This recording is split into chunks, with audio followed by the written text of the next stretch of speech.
André Luiz, se vocês lembrarem. Qual o livro do André Luiz, por favor, me sinalize, eu procurei na internet, não consegui achar. Que fala assim: André Luiz conta, através da psicografia de Chico Xavier, que um espírito, preparava-se para reencarnar, pediu para seu novo corpo físico uma úlcera que apareceria em sua madureza física e que não deveria encontrar cura até sua desencarnação, para que ele pudesse ressarcir um assassinato que cometeu ao esfaquear um homem que estava na sua madureza física, na região do estômago. Então aqui, esse exemplo que o André Luiz nos traz é um exemplo de que o câncer sim pode ser algo, um resgate de uma outra vida. Mas podemos pensar que esse resgate seria como um karma, ou seria simplesmente um mau funcionamento da nossa máquina, como aparece nessa imagem. Não só a questão do karma, ou de uma questão de uma outra vida, também a gente sabe, e a medicina divulga isso constantemente, que existem algumas atitudes e comportamentos que facilitam, que são porta de entrada para a gente vir a desenvolver um câncer. Como o cigarro, não estou sendo nenhuma novidade. Bebidas alcoólicas, mau uso, mau cuidado da nossa máquina física, má alimentação, falta de atividade física, uma série de coisas. Mas existem pessoas que a gente sabe que fazem tudo isso e muito mais de ruim e não têm câncer. E outras que se cuidam do câncer. Por isso a gente tem de pensar nessa questão de que pode ser uma questão atual, como também pode ser uma questão passada da nossa história.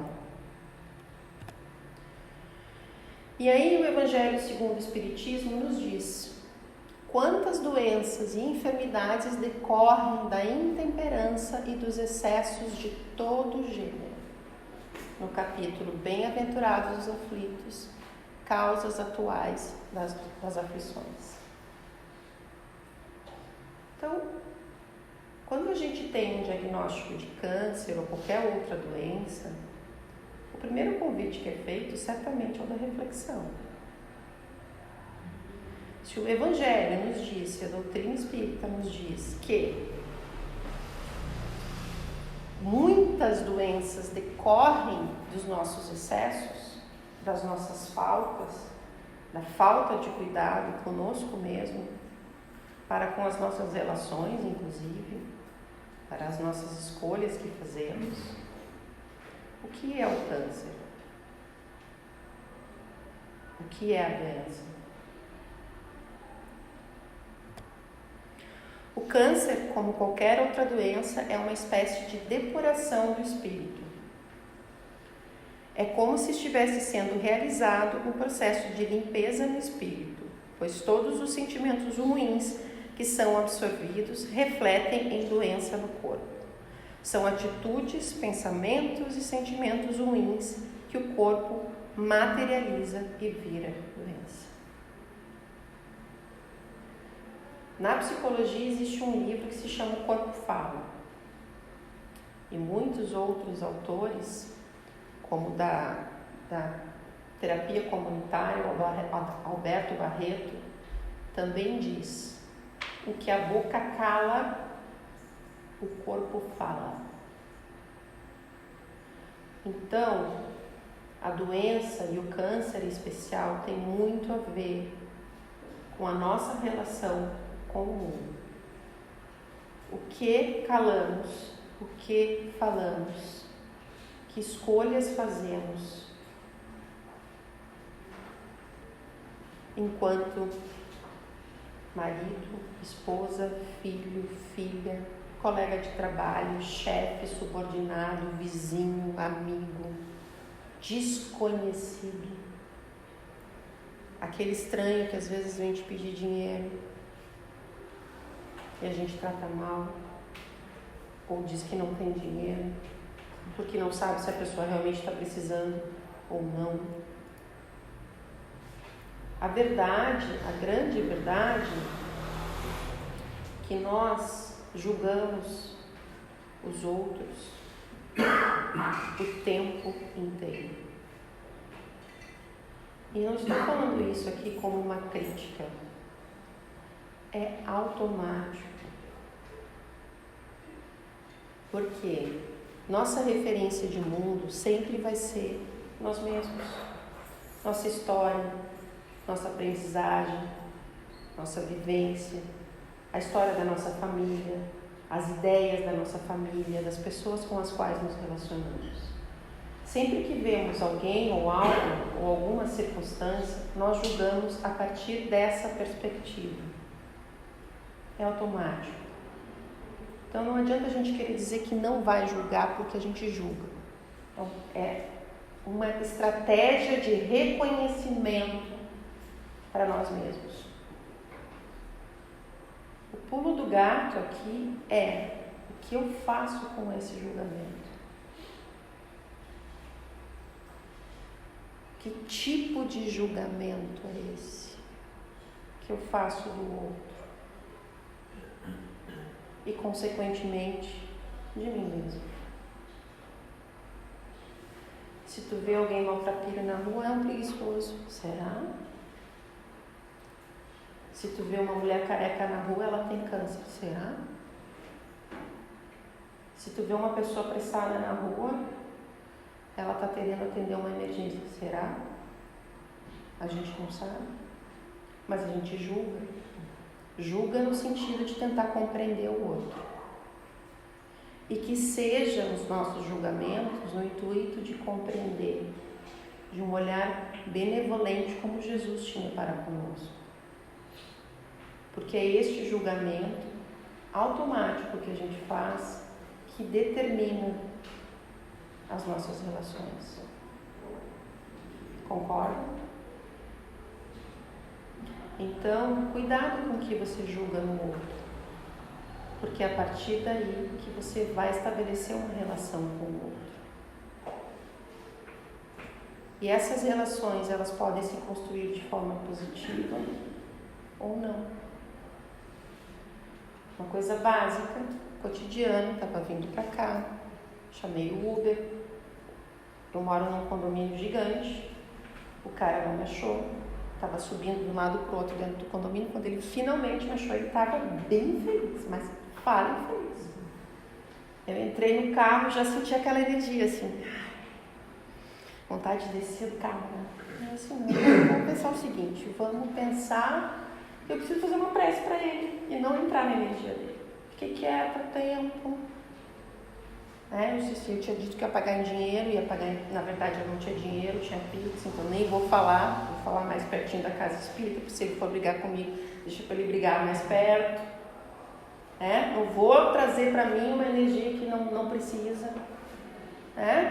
Fiquei quieta, fui mentalizando, fui orando por ele, pensando, vibrando por coisas boas, e lá daqui a pouco aquela pergunta clássica, que tempo louco, né? Vamos tirar a temperatura de como é que ele está. Ele é verdade, está bem louco. Opa, acalmou. Deu uma acalmada. E aí conversei um pouquinho rapidamente, não procurei estabelecer também grandes conversas. Mas pergunto para vocês, se eu não tivesse me segurado, e se meu julgamento fizesse o seguinte pensamento: cara, esse cara veio aqui me pegar, tá reclamando que não me achou, e ainda fica me responsabilizando, me atendendo mal. Ué, que ele está pensando que eu que estou pagando ele? Como é que vocês acham que ia ser a viagem? Que energia eu ia trazer para mim e, consequentemente, para ele? Então, o convite da doença e o câncer é que a gente possa perceber a parcela de responsabilidade que nós temos nas consequências do nosso dia a dia, na lei de causa e efeito. O câncer é como uma tentativa de reequilíbrio, como se fosse um aviso, um pedido de tempo a quem não soube elaborar as emoções da vida e, em muitos casos, achou que daria conta de tudo. Uma doença pode ter um significado muito maior do que se imagina, e assim visto como uma oportunidade de rever e avaliar a vida. Isso também é uma tendência bem comum entre os pacientes de câncer. Principalmente agora no Outubro Rosa, que a gente vê as mulheres super poderosas, que dão conta de tudo, que não reclamam de nada, tem filho, tem marido, tem trabalho, tem às vezes trabalho voluntário, tem 200 mil coisas, e dão conta de tudo, só que não. Não é a mulher, nenhum ser humano dá conta de tudo. Mas a gente vive numa sociedade em que exija que sejamos bonzinhos. A gente tem que ser bonzinho, a gente não pode dizer não, a gente não pode desagradar o outro, a gente não pode dizer que não gostou, que não quer, que não tá bom, que hoje não tá afim. Porque, que mal amada, né? Tá sempre dizendo que não. Tá de preguiça. Eu não sei. E se ela não tá afim porque tá com preguiça, tá com vontade de dormir? Qual que é o problema? Qual que é o problema a gente dizer não dou conta? Não consigo? Não posso? Não sei?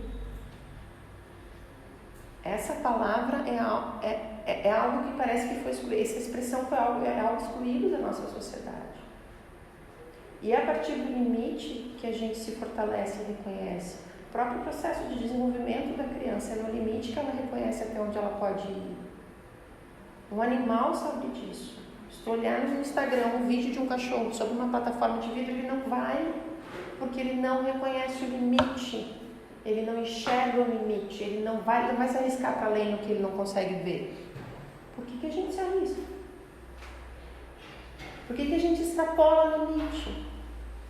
Por que a gente não diz não? Porque existe uma sociedade que espera que a gente seja perfeito. Tem uma passagem que está rolando no Instagram, no YouTube, do filme da Barbie, que exemplifica muito o papel da mulher, do tanto que ela precisa fazer, do tanto que ela precisa ser, e que é humanamente desumano, impossível. E hoje falo da mulher, mas existem homens que também fazem isso. Menos, concordo, né, meninas? Menos. Mas existem os que se salvam, né? Mas cada um de nós sabe onde o sapato aperta, cada um de nós sabe quais as nossas dificuldades, independente da questão de gênero. Em termos espirituais, a gente sabe que encarnamos tanto homens quanto mulheres. Então, hoje estamos mulheres, eu estou mulher, né? E alguns de vocês estão homens. Mas o processo de aprendizagem do espírito é o mesmo, independente do gênero, independente do corpo físico que estamos encarnados. E aqui, como diz o texto, é uma tentativa de reequilíbrio. Eu fui diagnosticada com câncer de mama em junho de 2018. Fiz todo o procedimento aqui na casa como trabalhadora, fiz um atendimento, uma conversa fraterna, recebi uma psicografia que dizia assim: irmã, o câncer sempre esteve em você. Por que ele se desenvolveu agora? Respondendo a essa questão, você encontrará a cura. Mas faça o tratamento dos médicos terrenos. O que vocês acham que eles me convidaram a fazer?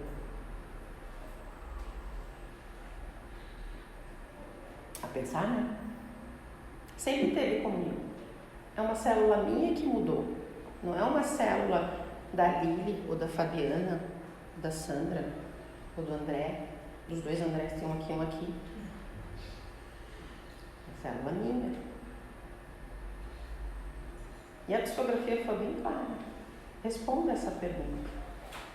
Eu estou respondendo ela até hoje, tá, gente? Não, eu já achei algumas hipóteses para a resposta e fiz algumas mudanças. Mas é o convite da reflexão. É o convite das minhas escolhas. É uma oportunidade que a vida nos dá de achar o prumo novamente.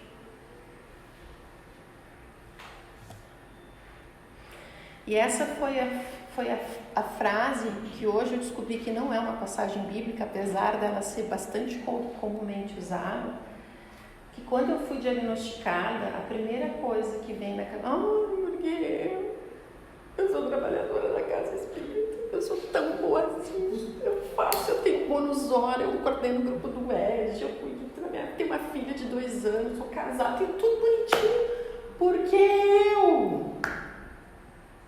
O que não a vizinha? O que a vizinha tem a ver com isso? Por que não qualquer outro? E aí, no meio dessa loucuragem, porque o câncer hoje, quando eu falar da palavra câncer no diagnóstico, o primeiro raciocínio que nós temos é: eu vou morrer. Não quero estragar a vida de vocês, mas todos nós vamos, viu? Não só de câncer, necessariamente.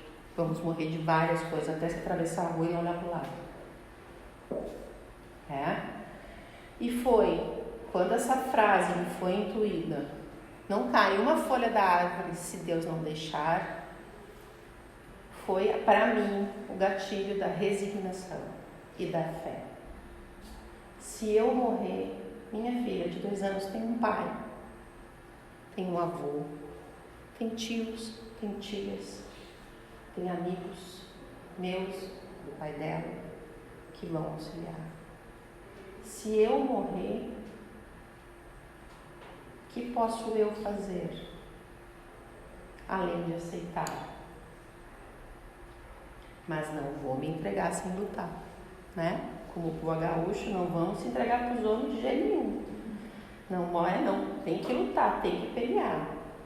E quando eu comecei o tratamento, a minha oncologista me disse uma coisa que vai muito na direção de tudo isso que a doutrina vai nos sinalizando.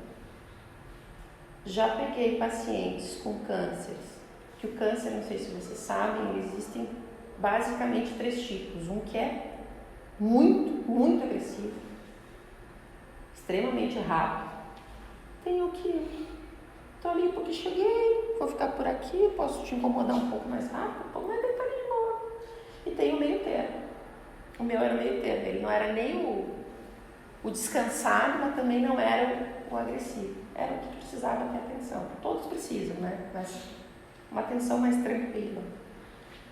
E a minha oncologista me disse uma vez: já peguei pacientes com câncer bem simples, na linguagem dela, tá, gente? Ela falou toda bonitinha, todos os nomes bonitos lá, eu tô falando na linguagem Carla aqui. Um câncer bem simples de se resolver, tranquilo, que veio a óbito.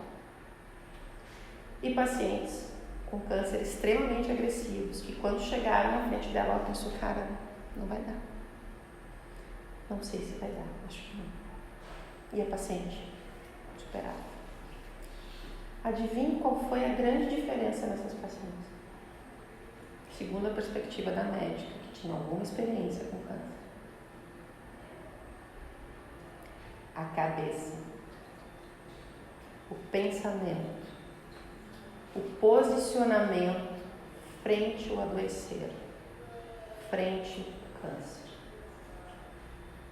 Porque eu não tinha só o diagnóstico de câncer nas costas, eu tinha uma mãe falecida por câncer de mama nas costas. Então a minha história familiar era uma história de perda para o câncer. Mas, graças a Deus, agradeço muito os que estão aqui e tantos outros que não estão, amigos, familiares, que criaram uma rede de cuidado e me ajudaram a passar por isso. Em vez de me colocar na posição: ai de mim, ó vida, ó dia, eu fiz a minha parte, entreguei a Deus a parte dele e aos médicos a parte deles. cada um fazendo bem feita a sua parte, tudo dá certo. E o tudo dá certo não necessariamente é viver. O tudo dá certo pode ser morrer, que é algo que nós não gostamos de pensar.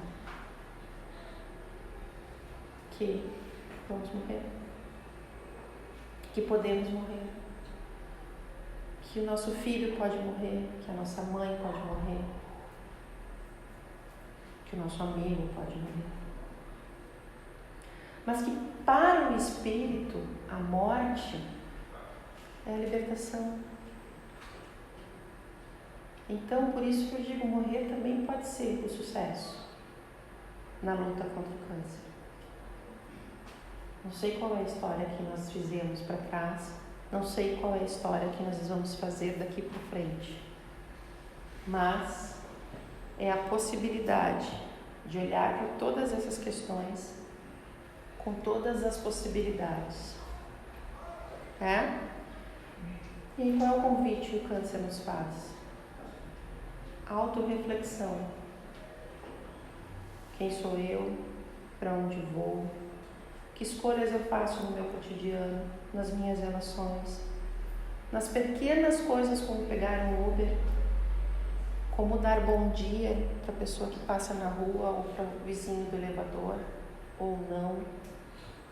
Ninguém é perfeito, gente. Mas, como diz, a diferença do espírito é o esforço que ele faz para se melhorar. E eu acredito que se vocês estão aqui, estão nessa luta. Cada dia a gente pode fazer um pouquinho diferente. E não me venham com aquela síndrome de Gabriela. Vocês conhecem a síndrome de Gabriela? Eu nasci assim, eu cresci assim, Gabriela. Não, né? Gabriela cresceu e evoluiu. Todos nós crescemos e evoluímos. Temos que nos posicionar diante da vida. Esse é o convite que Deus nos faz, que Jesus nos fez. Não somos agentes passivos da vida, somos agentes ativos. Mesmo quando estamos passivos e não tomamos atitude, a vida toma por nós. Ou alguém toma por nós. Então pegue o leme do seu barco e conduza na tempestade se for necessário. Desvie da tempestade se for possível. E aproveitem ao máximo os mares calmos, porque as tempestades sempre virão. Os limites e a renovação da fé. Cuidem do barco de vocês e quem está com vocês. Obrigada. Obrigada, Carla.